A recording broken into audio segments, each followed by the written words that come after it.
saya ucapkan kepada semua penonton-penonton.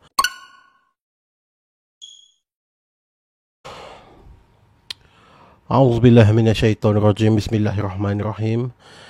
Alhamdulillahirabbil wassalatu wassalamu ala asyrafil anbiya'i wal mursalin wa ala alihi wa ashabihi ajma'in. Assalamualaikum warahmatullahi taala wabarakatuh.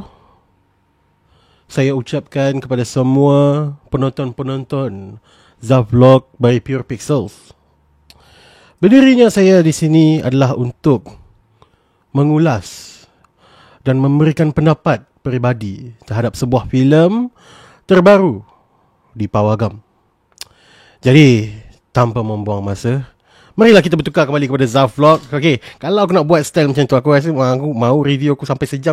Okay, basically filem Anwar The Untold Story ni adalah sebuah filem biopik tentang Perdana Menteri kita yang ke-10, iaitu Datuk Seri Anwar Ibrahim, sewaktu beliau pada mula menceburi bidang politik sehinggalah beliau ditangkap ke penjara pada tahun 1997 kalau tak silap.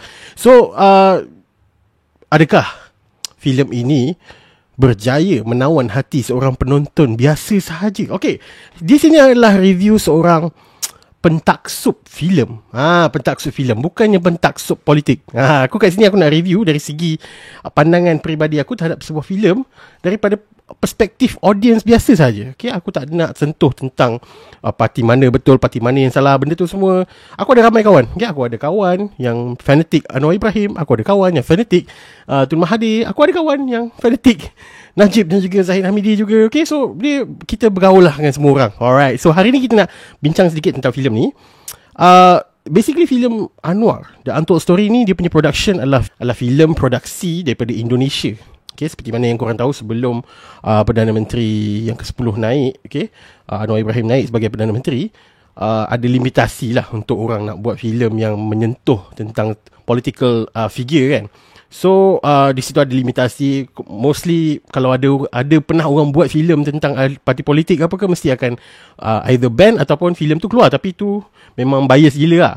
So ini first time aku tengok filem yang tentang figura pembangkang, dan filem ini dihasilkan di Indonesia, dipengarah di orang Indonesia, dan aku rasa almost 80% pelakon dalam filem ini adalah warga Indonesia, pelakon-pelakon dan juga ekstra daripada Indonesia.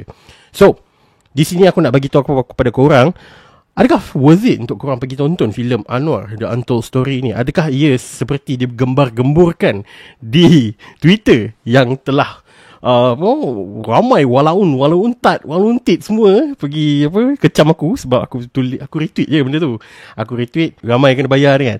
Benda tu sebenarnya adalah sarcasm, sebab dulu kan seperti mana yang korang pernah follow aku selama 5 tahun, mesti korang selalu dengar Zavlog ni mesti kena bayar semua. Ni puji melambung sampai ke langit ke-7 semua ni, mat kilau bergegar-gegar pun bagi 55 bintang semua. So korang mesti akan dengar benda-benda macam tu. So aku just retweet daripada perspektif korang juga. Aku assume korang pun kena dibayar juga. Oh, tiba-tiba ramai gila hentam aku kan. Tapi semua tak faham sarcasm tu. Siapalah, itu semua aku maafkan kepada semua. But then, hari ni kita akan sentuh sedikit demi sedikit tentang filem Anwar The Untold Story ni. Lama gila intro aku, sampai 3 minit 4 minit man. Okay, adakah the first thing first, aku akan sentuh benda yang menarik tentang filem ni. Aku akan bagi tahu the first adalah Farid Kamil. Even though despite dia ada personal issue, okay, dia ada masalah rumah tangga semua tu tengah viral sekarang ni, benda tu semua, ia tidak menafikan bahawa beliau ada bakat untuk berlakon sebenarnya. Sebab dalam filem ni, he is exactly almost 99% looks and act like Anwar Ibrahim, kecuali waktu dia berbahasa Inggeris. Waktu tu aku rasa macam Anwar Ibrahim sebut English macam ni. So, tapi setiap gerak-geri dan juga suara, alunan suara, setiap tona suara dia dan juga body language dia tu memang menyerupai Datuk Seri Anwar Ibrahim. Memang itu kita perlu beri pujian sebenarnya benda tu, sebab walaupun kita tak tahu, aku tak tahu korang side mana, korang side Farid Kamil ke, korang side wife dia ke, tapi kita kena puji kalau dia memang betul-betul memberikan 100% terhadap job dia sebagai seorang pelakon, melakonkan watak Anwar Ibrahim kan. So aku bagi pujian terhadap lakonan Farid Kamil, even though ada certain times I didn't really like the script, but okay, hantam sajalah labu. Okay, the second of all adalah filem ini diproduksikan oleh Indonesia. Most of the time, filem-filem daripada Indonesia ni, diorang menjaga, diorang ada benchmark diorang tersendiri untuk mencapai satu level, dan ini adalah filem yang boleh dikeluarkan di program. Gambar, the looks of it, the tone, the skin tone, dia punya color grading, dia punya audio okay lah, audio untuk surrounding dan juga certain karakter utama okay, tapi ada certain dubbing tu macam lari sikit. Dia punya visual, okay, dia punya angle, dia punya shots semua tu was quite above average. Dia tak sampah lah, okay. The looks of it memang cantik, seperti mana korang tengok trailer dah lah, memang cantik, okay. The looks of it memang tak ada masalah. The third of all, paling best tentang filem ni adalah accuracy. Kenapa aku cakap accuracy? Aku sebenarnya pergi premiere thanks to DMY sebab invite aku ke majlis premiere filem ni.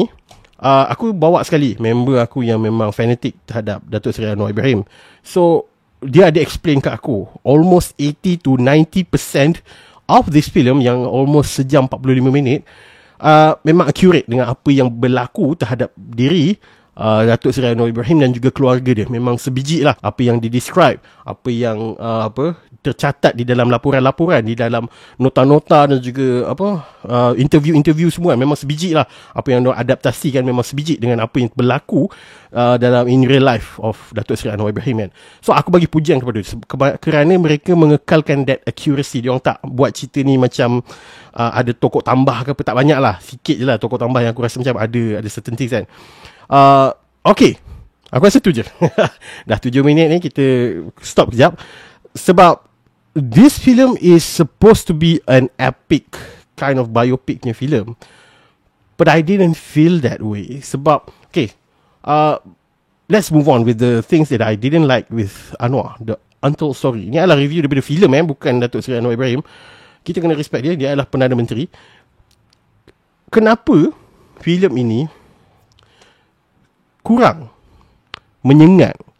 Antara sebab dia adalah aku rasa dari segi lakonan rasanya. Dia Acha Septriasa, even though Yong Shefura ada memuji tentang lakonan beliau sebagai Datin Seri Wan Azizah, iaitu ni lah wife kepada Datuk Seri Anwar Ibrahim. Even though dia puji benda tu, tapi I against that. Aku tak beranggapan tu. Dia sekadar mengalirkan air mata untuk beberapa babak. Dan adakah ia efektif? Technically I was not into that. Sebab dia masalah dia dari segi plot sebenarnya. Kita pergi kepada poin yang kedua aku, iaitu plot. Susunan plot untuk filem ni agak cacah merebah. Dia bersepah. Aku tak tahulah ini adalah pilihan kreativiti seorang pengarah filem ini, iaitu Viva Westi, ataupun memang diorang semua tak perasan yang sebenarnya jalan cerita untuk filem ni memang berterabur. Sekejap tahun 1990 something, sekejap 1998, yang ke belakang, kemudian flashback. Ada banyak certain thing yang aku rasa macam, sekejap, ini flashback apa? Kau tak perasan. Kau terpaksa tengok timing tahun tersebut, baru kau tahu, oh ini flashback sebenarnya, oh ini sebelum ni, oh ini selepas pula, oh ini future pula. So benda tu macam, dia susunan plot tu agak cacah merebah. Kononnya nampak macam seolah-olah genius lah, tapi untuk audience yang sekadar ingin menonton, ingin tahu apakah yang dilalui oleh Datuk Seri Anwar Ibrahim, I get that it's quite confusing at times. And there's a few moments dalam filem ni yang sepatutnya tak perlu masuk pun dalam filem ni, tapi aku tak tahu kenapa dia nak masukkan juga. Ada certain scene macam tak related to the story at all. Mungkin sekadar insertion of certain waktu-waktu yang tertentu yang memang epic apa ke, masuk lah kat situ kan. But anyway, itu adalah yang kedua. Yang ketiga adalah adaptation. Okay, filem ni dihasilkan di Indonesia dan almost 80% pelakon Indonesia. We can see the struggle of their actors and actresses untuk melontarkan bahasa Malaysia ataupun perbualan orang Malaysia. Kau tahu, you get what I mean. Bila kita nak mimik sesuatu bahasa tersebut dengan dia punya alunan lunak suara dan juga slang, slang lokal tu, kau boleh agak sebenarnya, kau boleh nampak benda tu diorang ada tergelincir banyak jugalah. At first dalam 20 minutes aku rasa okay. Acha Septriasa memang tip top. dia punya BM pure macam orang Malaysia kan.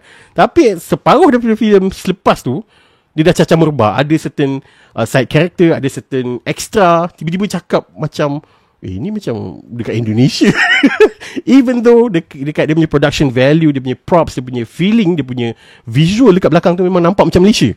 Tapi tidak dinafikan kau akan rasa certain times macam dia tergelincir sikit daripada jalan cerita dekat dalam Malaysia. Benda tu macam kadang-kadang kelakar juga sebab dia orang nampak, kita nampak dia orang struggle untuk kekalkan that slang Malaysia tu kan. So aku bagi pujian kepada mereka sebab itulah dia ada sedikit tergelincir suara tu yang buatkan aku macam tergelak sikit. Alamak. Spoil pula dia kan. Next adalah, adakah aku berpuas hati dengan gambaran yang diberikan oleh Datuk Seri Anwar Ibrahim dan juga Tun Mahathir dalam filem ini? Selain daripada Anwar Ibrahim, kita ada satu lagi highlight, iaitu Hasnul Rahman sebagai Tun Mahathir. Waktu tu dia Dr. Mahathir. Adakah aku berpuas hati dengan kemunculan dua karakter ini dan diorang macam, diorang ni semua dia adalah sebenarnya partner, tapi tiba-tiba diorang clash benda tu. Aku sangat tak berpuas hati sebab dia macam tak cukup. Dia macam kau tahu, kita tahu selama ni, kita tahu diorang ni arch enemy, diorang punya long standing arch enemy semua tu. Tapi dalam filem ni tak digambarkan diorang ni gaduh sangat. Dia macam terus skip tu part yang diorang dipecat tu benda. Dia tak ada tense tu, dia tak ada ketegangan yang berlaku di antara kedua tu. Dia hanya digambarkan dari segi itulah, suruh bail out ni, bail out tu. So benda-benda macam tu, aku appreciate the fact yang diorang cuba lontarkan kepada penonton. Tapi at the same time, kau tak nampak that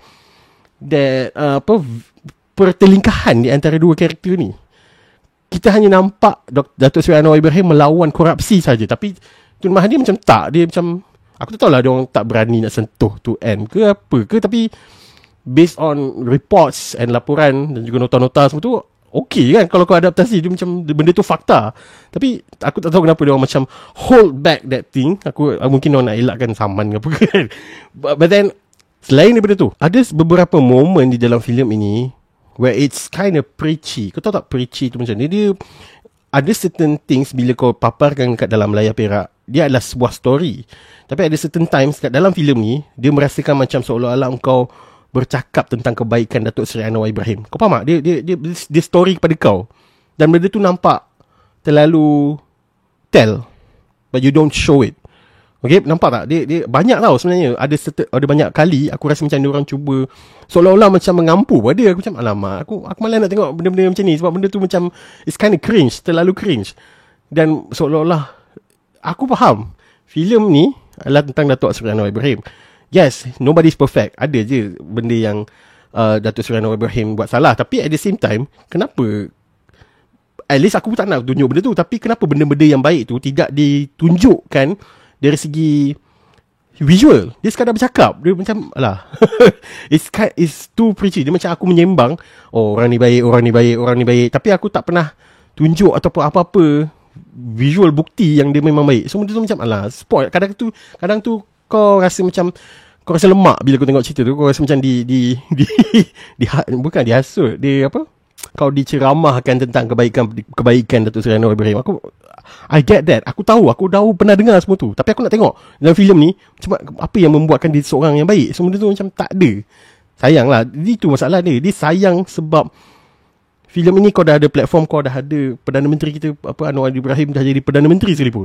So benda tu, it's a perfect platform untuk kau jadikan sebuah filem epic. Tapi sayangnya ada banyak benda yang spoil tentang filem ni yang membuatkan kau rasa macam turn off bila kau tengok filem ni. Okay, overall okay je nak tengok kat program. Aku rasa sebab it's an exposure for me lah. Sebab aku tak follow sangat perjalanan Datuk Seri Anwar Ibrahim daripada mula sampailah di sekarang ni. Nasib baik sebelum aku terlupa tentang ending dia. Ending dia cepat gila mat.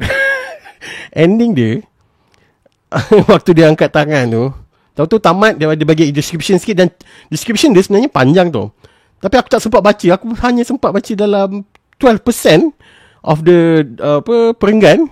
Tiba-tiba dah tamat. Macam aku tak sempat baca sel. Aku ending dia agak rushing dan menampakkan macam seolah-olah diorang tak cukup bajet untuk nak teruskan shooting apa ke, nak penuhkan lagi screen time ke apa ke. Memang nampak terlalu rushing untuk ending tu. Aku ada satu gambaran. Aku inginkan ending yang even though dia tak ada cerita perjalanan selepas dia kena penjara ataupun the new current political situation, at least aku nak nampak ending dia seolah-olah bila dia tamat, fade out. Ini suggestion je lah, tak tahulah. Bukannya function pun, filem tu dah keluar. Fade out and terus tunjuk footage Datuk Seri Anwar Ibrahim tengah angkat sumpah sebagai Perdana Menteri yang ke-10. Benda tu confirm epic gila kan. Dan dia ada description lah apa Datuk Seri Anwar Ibrahim telah diangkat sebagai Perdana Menteri yang ke-10, description. Masalahnya benda tu tak ada. Benda tu hanya ada gambar apa dah itu nampak. Dia description dia. Dan kau tak sempat nak baca. Literally sekejap je man. Aku benda tu paling spoil lah. Dah lah ending kan. Ending tiba-tiba pump macam tu je. Macam alamak aku tak sempat baca apa benda dia cakap ni. Benda tu agak spoil. So aku mengharapkan an epic conclusion. Tapi pump dia terus tarik kau punya nikmat kau menonton filem tu macam aduh spoil betul lah. Anyway, adakah filem ini berbaloi untuk korang pergi tengok ke bawah? Yes. Okay.